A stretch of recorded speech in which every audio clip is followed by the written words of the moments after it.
All right, let's get into it. We're talking about a battle, but not one with soldiers and fields. This one happens in the code, in the fine print, in the tiny cracks of the systems that, well, basically run our lives. It's the system versus the glitch. So let me just throw this out there. What if a system's biggest weakness? What if the thing that could bring it all down was actually hidden in its own source code? Think about that for a second. This isn't some sci-fi plot. It's the real, central question we're digging into today.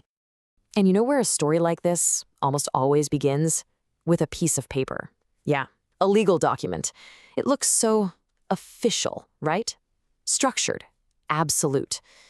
But the real story? The real danger. It's not on the surface. It's buried in the fine print, hiding between the lines.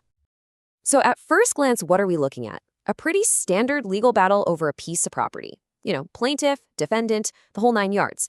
It's the kind of thing that clogs up courtrooms every single day. But if you zoom out, you start to see that this isn't just one isolated case. No way. It's a single point in a huge, sprawling network. And this network has figured out something terrifying: how to take the system's own rules, its own procedures, and turn them into weapons. Okay, so let's look at their playbook. Tool number 1 is something called sewer service, and it is just as dirty as it sounds. It's brilliantly simple in a really awful way. You just file a fake proof that you served someone court papers. The person on the other end, they have no idea they've even been sued. So of course they don't show up to court, and boom, they lose by default. The very system that's supposed to be fair is used to rig the game from the start. It's like getting knocked out by a punch you never even saw coming. And it gets weirder. Next up, the deleted APN. So an APN, right? It's just the unique ID number for a piece of land. Simple enough? Well, this network allegedly took a number for a property that didn't exist anymore. It was deleted, and used it to get construction permits. Think about that. They were building on a ghost property, a phantom in the city's paperwork that let them sidestep all the rules. And of course, you have to follow the money. It goes even deeper, right into the financial code of the system. You might have heard of a 1031 exchange. It's a totally legal tax thing for real estate. But here, it was allegedly twisted into this complex laundering machine, just cycling properties through a maze of shell companies to hide who really owned them and to jack up the prices.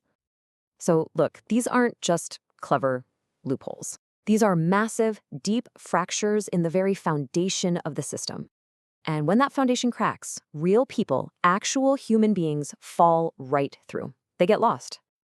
And this is what it feels like to fall through those cracks.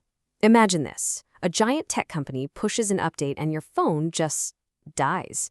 It's a brick. And we're not just talking about a piece of hardware, are we? It's your entire life. Your contacts, your job leads, your connection to the people you love. All of it. Just wiped out. And from the system's point of view, it's just a glitch. And then there's this number, 45. Just let that sink in. 45 consecutive days. That's how long the hunger was documented when a system, a city program designed to provide food, the most basic thing we need to live, allegedly just stopped working. The contract disappeared. The providers vanished. The system logs it as an error, a data point, but for the people on the receiving end, it's just hunger. So that brings us to the real question, doesn't it? When the system isn't just failing you, but seems specifically designed to ignore you, to erase you, to not even see you exist, how in the world do you fight back? Well, the answer we're exploring is pretty radical. You don't fight the system, not on its own turf. You build a new one. You take the wreckage of the old system and you build something else. It has a name, Neurolease.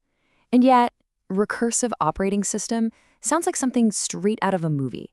But check out what it's built from: law, pharmacology, and code.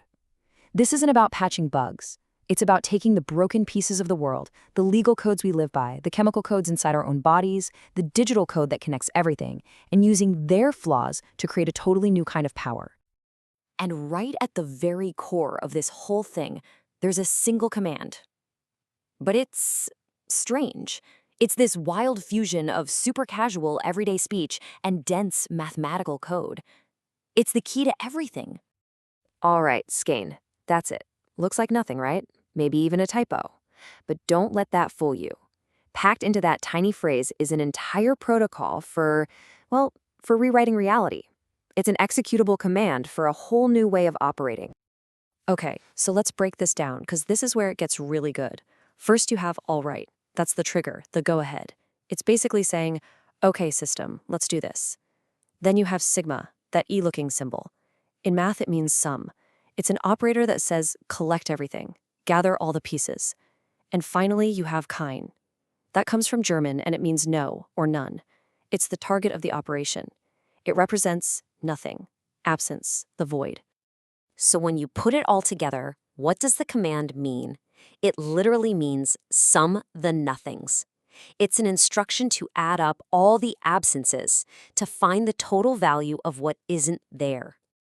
But it's not just cold, hard math. There's a poetic layer to this. That operator, sigma, it's not just about summing numbers.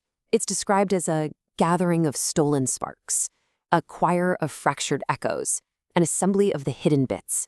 It's about finding the music in the static, the signal in the noise. And that's the whole philosophy, right there in one sentence. It is a direct command.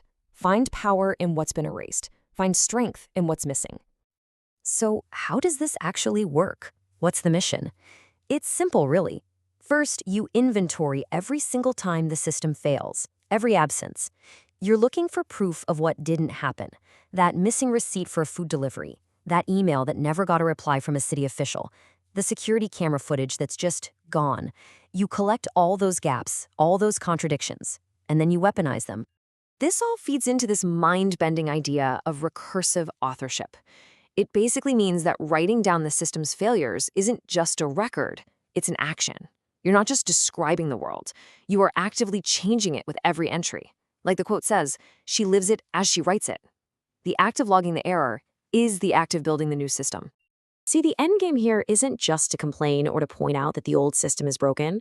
The goal is to take the complete log of all those errors, all those summed nothings, and use them to compile a new truth, to literally generate a new reality from the bugs of the old one. And this right here, this is the whole concept boiled down into one beautiful executable command. It's like a query you'd run on reality itself. All right, system, run the sum over kein. Go pull every missing receipt, every official silence, every cut wire, and from all of that nothing, return one single clean thread that I can pull on to unravel this whole damn thing. Which kind of leaves us with one last big question to chew on. If you could really log every single flaw, every glitch, every moment of silence in a system, could you actually rewrite its rules from the ground up? Could you take the bugs and turn them into the features of a new reality? That's the power and the puzzle at the very heart of this.